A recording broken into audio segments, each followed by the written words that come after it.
Welcome back to Coffee Talk, the place where real conversations happen and you always leave feeling a little more connected. I'm your host, Kate Coffee Bacon, and for this episode, I get to do one of my favorite things, and that is to put a dear friend in the guest seat.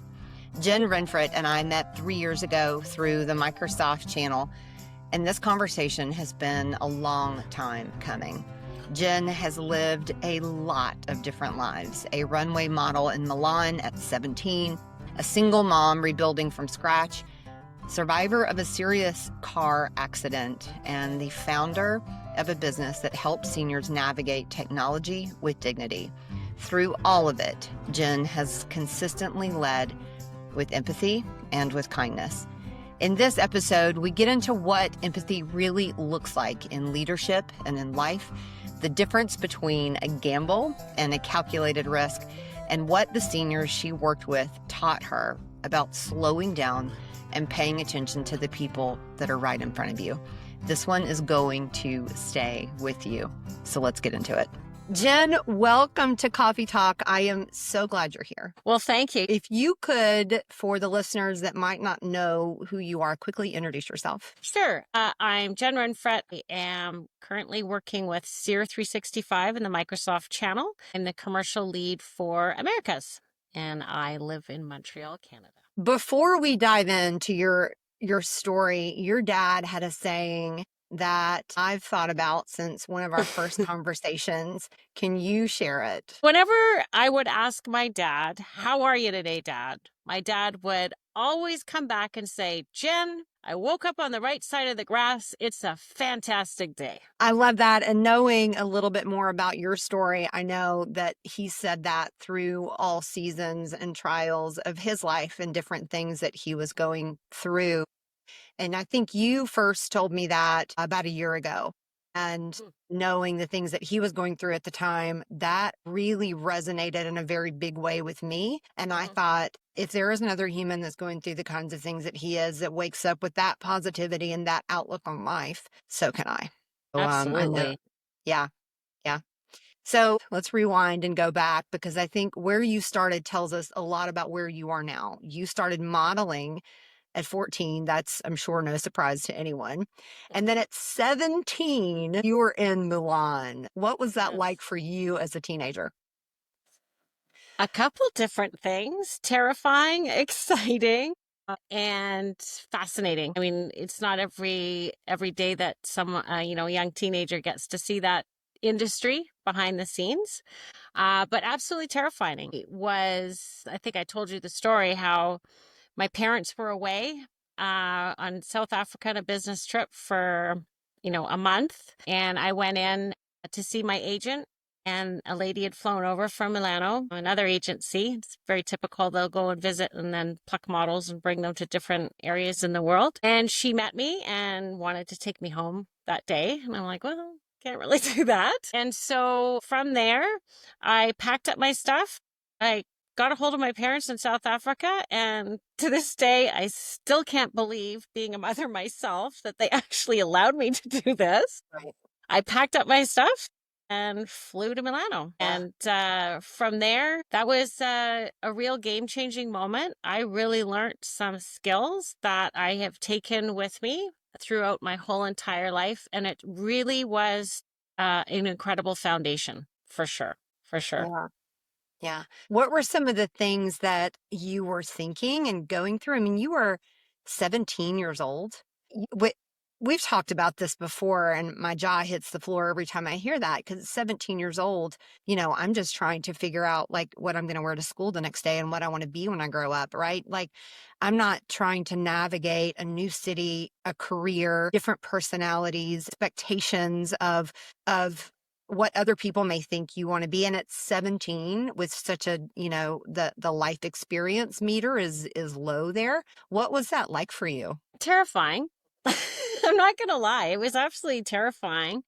But it taught me that and a common theme for me throughout my life is when you are pushed out of your comfort zone, really amazing things can begin to happen. And for me, when I landed, they gave me an address. They picked me up, gave me an address and said, in the morning, you need to be at the agency. Here's the address. I'm like, okay. So I get my map out, and this was pre-Google Maps. Right. So I've got my map, and Milano's not the grid kind of city that we're used to. So I made it there, and I thought, okay, got that done. And then they proceeded to give me a list of about 8 locations I needed to visit that day. And they're called go-sees. So you have your portfolio, and you go and visit all the different photographers and magazines and companies. And they, look at your portfolio and see, you're essentially interviewing for jobs. And so I quickly learned, at the beginning, I wasn't good with the subway system or the trolleys. So I was taking taxis, and I quickly learned, sit in the back with a map, because otherwise you're going to get a tour of the city. And the one thing that really resonated with me was, they're rejecting you. I can take rejection really well. I'm not scared anymore of someone saying, no, you can't do that, or we don't want that. Because I think you can probably imagine at 17, they are rejecting you for a job because of the way you look. And you can't, right? And I can't change that. That is the ultimate rejection. And at 17. So now, if I'm selling, I'm like, well, if you don't want it, it's not like I'm not the product. Right. So it makes it a little easier. So it gave me a lot of confidence, and it helped me, separate from that. But it was a very, very competitive market. The girls are very competitive. You can be going for jobs and there's 200 people going for the same one. It has its seedy side. So you have to navigate that as well. So in all reality, I got a hard knocks lesson on street smarts. At a very early age. At a very young age. I had to learn very quickly. Yes. Listen, if we are ever on a trip somewhere and there's somewhere to navigate, you are in charge of navigation, because I can't get from my house to the grocery store without some issues. Well, as I mentioned before, I'm actually really not a good navigator. Oh, great. Blind leading the blind. Exactly. I wouldn't trust me, but it's all good. Yes. Okay, so then obviously you've transitioned out of modeling. Tell us about that. What happened with that transition, and what was next for you? Well, at the age of 21, I was exhausted. I've lived a whole fast-paced life. I mean, it was a very fast-paced life. So I went back home. I moved out west to Western Canada, and got married, had a daughter. So I took the very traditional route. And then from there, I ended up getting divorced and had to retool myself. So that was a very challenging time of my life. I was in the process. I thought, okay, what am I going to do? I was waitressing during the day. And then at night, I thought, I'm going to get into this technology thing. Seems to be where it's at. Right. So I literally was sitting at home teaching myself how to use a computer. I could literally build my own computer.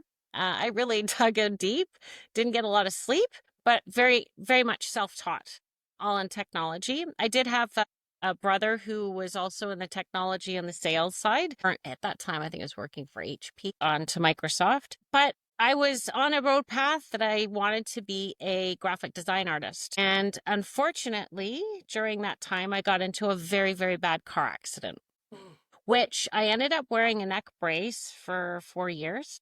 I had a lot of rehabilitation. And coming out of that, being a graphic design artist and sitting at a computer all day was just not in the cards anymore. And I also really, my daughter was at such a wonderful age and so engaged in her sports and everything. I needed to have flexibility to be able to not lose out on those years. I wanted a balance, but I also needed to be more self-employed and in control, because I was still transitioning from having all of these injuries, which I still struggle with today. So I ended up during that time, because I had acquired all this computer knowledge, my parents started pinging me and saying, hey, how do you do this on the computer? And, I can't make this happen. So I started helping them. And then their friends started calling me and asking, hey, can you help me with this? So that led me to believe, I think there's a business here. I looked at going to university for an entrepreneurship program, but in the curriculum, it was create your own business as an example test. And then, you kind of carry that through the program. And I thought, well, you know what? I needed the money as well. So I said, I'm just going to do the business myself and rely on really reaching out and building a network with other women entrepreneurs. I had a great support system, other business leaders, mentorship. I'm not a classroom girl. I never have been. Way too hyper. I want to be in there, and I like the practicality. I didn't like the theory so much. So I ended up creating a business called Computer Tutor for Seniors. And from there, I would at nighttime create all the lessons to help them. And then during the day, I would spend time with them and going into their home and helping them with their technology so they could stay connected and be safe about it, and to really allow them to age in dignity and not be lost, because things were so shifting. If you think about all the things that we do, whether we pay bills or anything, it's all online. It was moving, the companies and businesses were moving so quickly to that, but they were missing out on the fact that not everyone was adapting the technology as much as they were wanting to implement it. So that's where I came from. So I want to push pause for a second, because I really feel like, as we look back on our timelines, right, we've lived it. So we know these big moments that happen. And like, Jenn, we're not talking about tiny pivots. We're talking about major life changes and choices that you are going through up until this point. And all of these changes, I want to recognize that you're doing it with so much resilience, with so much determination, with grit. And anyone that knows you, whether just casually knows you or calls you a friend, knows how kind you are. So I'm going to get emotional. I want to take a second and say, through all the things that you have been through, you've not let time or circumstance change the kindness in you or the heart of you. And I want to show appreciation for that, because you have been through a lot. So like I said, sometimes on our timeline, like, we know our story, but when you start telling other people your story, like, there's so much there to sit with and digest. I mean, you started about, 17 years old in this career that is tough. You said it. It's cutthroat. It's competitive. You left that for a marriage that ended, to taking charge of your life and taking care of your daughter, to a tragic accident that you still suffer from now.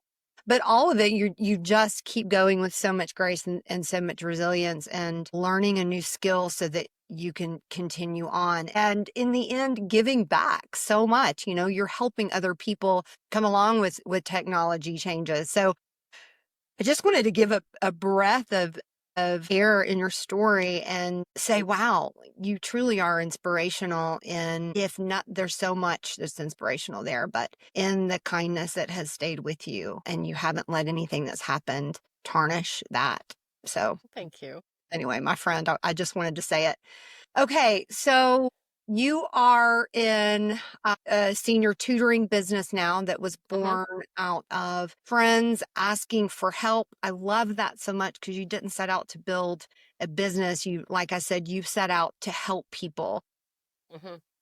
And that distinction matters so much to you, I know. Tell me more about those early clients. That time in my life was such a beautiful time. There was challenges, I was a single mom. I was building a business. I ended up growing that business, because as I was doing it, others wanted to do what I was doing. So I ended up building out a franchise. I went through and did the whole 2 rounds of investments, built out an application. So it was grit and hard work. And being an entrepreneur, when they say it's a roller coaster, let me tell you, it really is. And you wear multiple hats. But I like controlled chaos. I think that I thrive in that. When it's not, when it's calm, I get a little freaked out. And I think there's something wrong. I'm like, this is a little too relaxed. It's way too normal right now. Something is about to happen. Something's going to happen. So, I think, working with seniors was such a pleasure. And I really hope that, if anything, the listeners will walk away and look at seniors differently. I think we are so fast-paced in our lives that we get angry that they're slow drivers, or they're taking too long, or they can't figure something out at the cash register.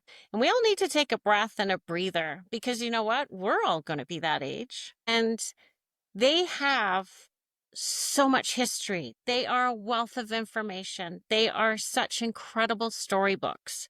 And you don't know their stories unless you actually interact and you work closely with them. So during my time, I worked with a lady who was an ex MI6. So if you think about it, the seniors that I was helping, a lot of them had immigrated from England and from Europe. So they really experienced the war. So there was a whole other aspect, learning about them living in bomb shelters, spies. There was one gentleman that was a prisoner with Russians and had spent one night, he had to lie on top of a bunch of prisoners that were not alive. We're talking about very tragic situations that puts life in perspective. If, they didn't make your coffee correctly, well, you know what? That's not a bad first world problem to have. So they taught me so much, in that you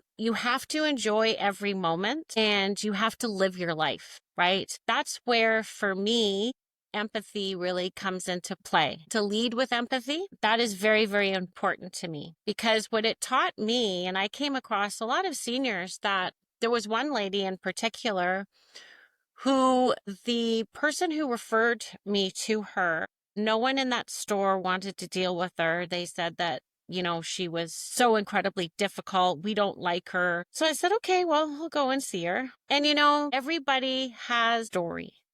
So when you see someone and perhaps they're not rosy posy and they're not particularly friendly and they're a bit prickly, there might be a reason why, whether they're having a bad day, whether they're struggling, whether they're feeling insecure. I'm dealing with, at that time, seniors who were very overwhelmed, very skeptical of technology. They were frightened. And so it turns out she was a lovely lady. I had so much fun with her. And she was just very nervous. She also was dealing with a husband who was struggling at home, who was terminally ill. She had a son that lived overseas, so she was very much on her own. And so, we look at people and just automatically just brush them off. But it really taught me that you really need to take a look at who you're speaking with, who you're with, and understand that they're a human, just like you. They have issues, just like you. You can't tell me that you don't have issues or backgrounds or baggage or triggers. And it's just very important that we treat each other with respect and with empathy, because that's where beautiful relationships and beautiful things happen. So, yeah, I absolutely couldn't agree with you more. You were talking about the value in these stories of older people. My in-laws are now in a beautiful retirement facility, and every single time I talk to my father-in-law, he has some, and I'll say the word outrageous because these stories are just incredible. Story of one of his neighbors. So these are people that are living together and living community together and sharing their stories and strengthening each other. And there's so much power in community and knowing stories. So I actually want to go and have tea with him twice a week so that I can just hear some of the stories of his neighbors and people that have kind of gone before, because there's so much wealth and experience, and you can ask those crazy questions too, I'm in this situation in my career, in my, in my parenthood or whatever. What did you do? What was your experience? And there's a whole lifeline to draw from there. I think that people, whether you're going into a retirement home or, I like to, no matter what I'm doing, whether I'm in Microsoft conferences, I'm really keen to just get to know the person first. I really just want to genuinely know who the person is. I think we need to also take time. We have incredible people in our lives. we were getting my dad to start writing out memoirs and getting him to talk and recording him. There's so many wonderful tools out there now, technology-wise. It's incredible. And what blew me away was just even my dad's story and growing up in England. And yes, he lived in a bomb shelter. His after-school activities was literally picking up shrapnel and off the streets. And they would have a contest in the morning as to who brought the most shrapnel, and they would win a prize. So getting to understand all those stories and then going through their professional life, we're so stuck in getting to a place that we don't take the time to actually sit where we should be, and that's in the now, and really taking the time, because before you know it, it's gone, right? Yeah. So I just think that we have a great opportunity to just ensure that we learn from our elders and that we really do live in the now and take the time. My dad always would say this to me, and especially near the end of his life. He said, Jen, it doesn't matter what you have at the end of the day. It's all about friends and family, and it's all about the journey. You got to have a good ride. You get one ride and just enjoy the ride. It's about the journey. It's not about what you have. It's not about what you end up with at the end. And to me, that really, really sticks with me. And I think about that every single day because I think it's very, very powerful. And it's a very powerful reminder for us all in just this fast-paced world that we live in. And we're always going and going. That we have to remember that. Yeah. Looking at you, right, you've had a lot of chapters that most people don't know about you. Thank you for sharing those on Coffee Talk. There's so much to be learned from you and from your story. Through all of that, what kept you going? I'm stubborn. I'll admit that.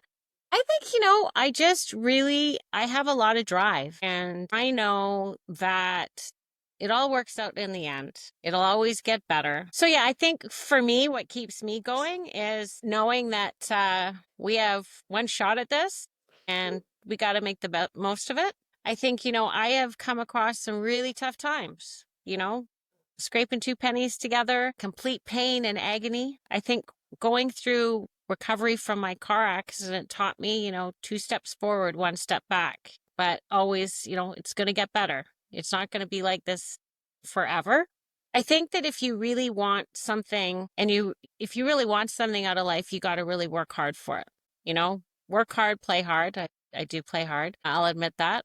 But I think that if everything is given to you or everything is easy, you don't really appreciate those wins. And for me, you had asked me earlier in an earlier conversation, if someone could have told you something back in 25 that you could know now, having known back then, which we know now. And my answer would be, aside from if they knew what the winning lottery numbers were. That makes things so much easier. Right?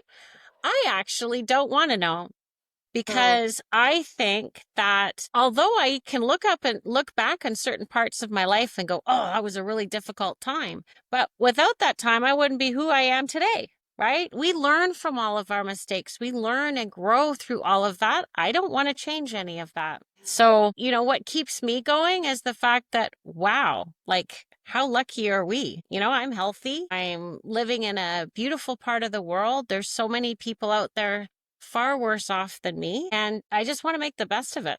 Yeah. Life is way too short, honestly. It really is. If I had some piece of wisdom to impart on 25-year-old Kate, it just would be that everything's going to be okay. That truly, right? You're going to be okay. It all works out. Exactly. It's, great, and then it's awful, and then it's great again, and then it's awful, and it all just works out, and you live and you learn, and you just keep going. That's such an oversimplification, but it's so true, and it does all just work out. But you say it's an oversimplification, but if you look at all of the different, I live by a handful of sayings. They're very simple, but they're so incredibly powerful. Treat people how you would like to be treated. Be careful how, you treat people on the way up. You never know when you might meet them on the way down. But there's just those simple, don't judge a book by its cover. All of those. The simplicity is very powerful. You've done a good bit of mentoring, like true mentoring. You've told me about the Women's Leadership Circle, golf charity for kids and technology. How did you come into those roles of mentors? So the Forum of Women Entrepreneurs that I spent several years as a mentor, as well as connected with a University of British Columbia to help that incubation program. That really transpired because when I started and I was growing out my franchise, it allowed for me to tap into that network. They were wonderful to me, and it's all about paying forward. And so as I got more on my feet, I realized, hey, you know what? I can help these people. So I would sign up and be a mentor to an entrepreneur, a young woman who is starting a business, and I'd spend the year with them to help them and just have monthly calls. And again, just working through what are your key problems that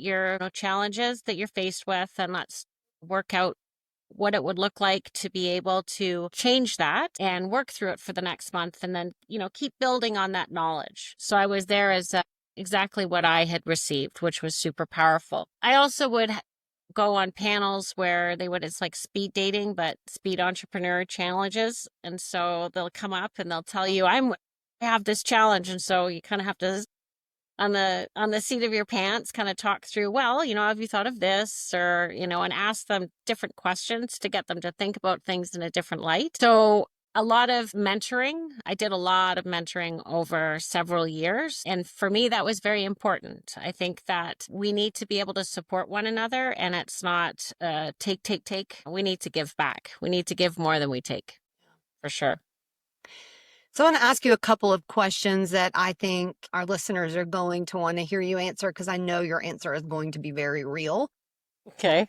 You've built teams. You have grown companies. You've worked across multiple spaces, tech services. What separates people who adapt from the ones who don't? People who adapt have longevity in their careers, but they also, so when people adapt, right, there's a whole uncomfortable feeling around that. Right? Because you're having to go out of your comfort zone to adapt to something new. And again, when you take that risk, but it's a calculated risk, but when you take that risk, you are opening yourself up to something new that you would never have had an opportunity, and you never know where that's going to lead you to. So for people who don't like to adapt and want to stay with the status quo, my heart goes out to them. And I hope that they can find the strength to be able to give themselves a little push. Or if you see someone in your circle that needs a little nudge,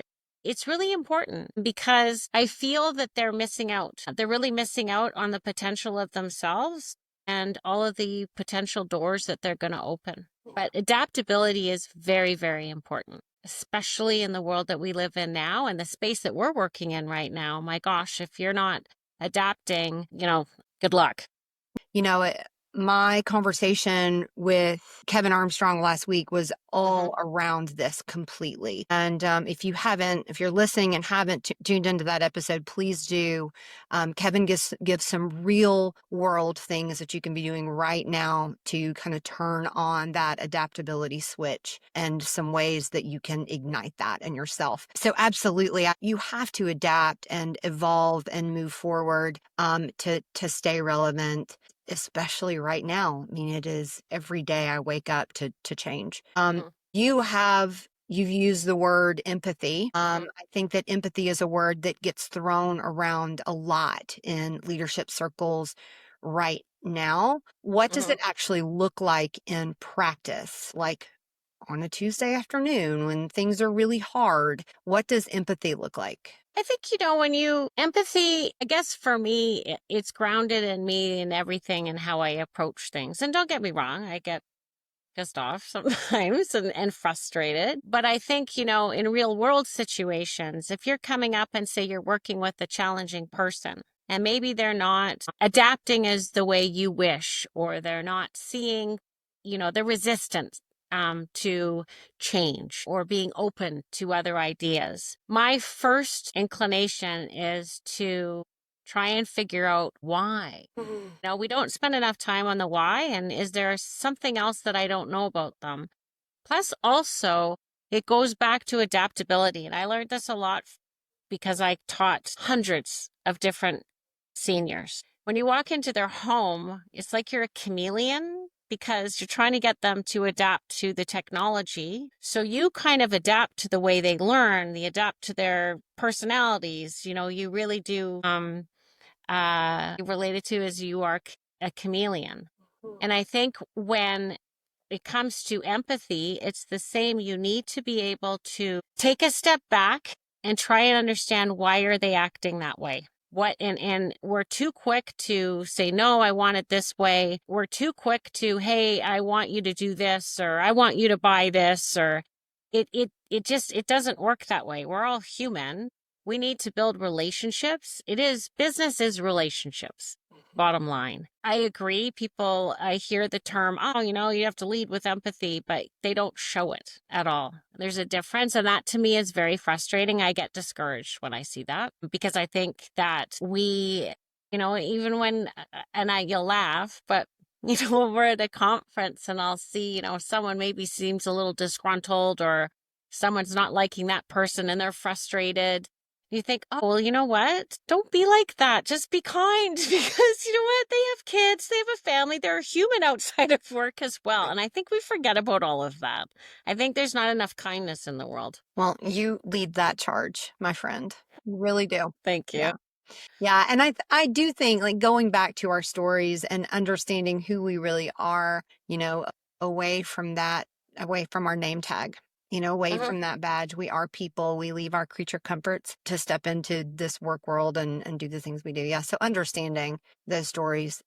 I think another way I would answer it as well is that when you really get down to who a person is, what makes them tick, and that is where you can then help them get to where they need to be. And you can't do that any other way but taking the time and showing empathy to understand where they're at and who they are. You talked about working with seniors and how society in general undervalues their wisdom. Talk a little bit more about that. Why do you think that is? And what did they teach you? I think because we live in a world where it's all about youth and staying young and not getting old. And we are in such a fast-paced, we don't slow down ourselves. So it's, we've got to acquire this, we've got to do this. And I think that we disregard and look at seniors that, they don't know anything. We're living in a world of technology and the evolution, right? So we're very much surrounded by all of that. And so when we look at a senior, either see, what do they know? They're back in the Stone Ages. They don't have anything to give back, or they're a complete inconvenience because they're too slow, at the till, or they're driving too slow, or where we need to go back. Before, we used to really spend a lot more time with our elders. I mean, they used to age with us in place. Now we've kind of all gone and moved to different areas around the country or the world per se, where that wasn't really the case hundreds of years ago. So things have shifted. But I think that we tend to, in society, are just so caught up in the race that we forget to take a pause, look around. And I feel that we're really missing the boat on not tapping into seniors. History repeats itself, and they have just fascinating lives that we can learn from and that they can share. It's a whole pool of phenomenal information and learnings that are often overlooked. And it breaks my heart because they've given so much to society and they deserve that respect and to feel, maintain their dignity as they get older, for sure. It's very, very passionate about that. It's something that I get very upset if I see that disrespect or disregard. It probably hurts me more than, the average person just because of my background. But I just would, sometimes just want to shake people and say, look around, have that conversation. When you're out and about and you're sitting waiting and there's a senior there, a lot of the time they're very lonely. They may not have very many, their circle might not be, they might not be on that retirement home, the cruise ship on land. They might actually be living on their own. And I think that we need to be able to stop. I challenge your listeners to make an effort the next time that they see a senior to actually go up and say hello or make a comment, like nice shirt or how are you doing today? You have no idea the impact that it has on them for the rest of their day. Yeah. Yeah. We have talked about so much. We've talked about, there's so much to unpack here from your resilience in your own personal and professional journey. You have reinvented yourself multiple times. You've done it all with so much kindness, as I said, and so much empathy. We've talked about slowing down, paying attention. We've talked about being adaptable. We've talked about getting out of your comfort zone and doing something different and doing something new. You just gave us a challenge that might be outside of our comfort zone to start a conversation with someone that may be sitting on their own. I think the next time I go into a coffee shop, if there is a senior sitting there by themselves, I'm going to plop my little self down and start a conversation. And when I do, I'll tell you that I did it. So you could hold me to it. There may be some introvert seniors out there now that are going to be all mad, like, oh my, why are these people coming up to me now? You're like, same, girl, same. This is uncomfortable for me. But you know what? That's a great question. You talked about getting out of your comfort zone and the uncomfortability that comes with that. And that is part of adaptability and changing a little bit, maybe that 1% change, getting out of your own way to make a difference and make a change. And that practically boots on the ground can be what that looks like. Jenn, I just want to say something to you as I wrap us up. I think your dad would be really proud of you. The way you carry his philosophy, the way you live it, the way you share it, the way you show up for people, that is a ripple effect in action. So thank you for being here. Thank you for sharing so much of your story today. If someone's listening and wants to find you, where can we find you? They can find me on LinkedIn, and that's probably the easiest way for them to find me, I would say. Yeah. To everyone that is listening right now, I hope you heard yourself in some part of Jenn's story today. That's the whole point of Coffee Talk. We're all figuring it out, and we do it better when we do it together. If this episode meant something to you, share it with someone who needs it. That's how we build community, one conversation at a time. I'm Kate Coffee Bacon, and this has been Coffee Talk. Go do something brave this week. See you next time. Thank you for joining us today on Coffee Talk. A special thanks to my guests for sharing their story and to you, the listener, for being a part of this conversation. If you enjoyed today's episode, be sure to subscribe so you never miss a Monday morning chat. Until next time, I'm Kate Coffee Bacon, and this has been Coffee Talk.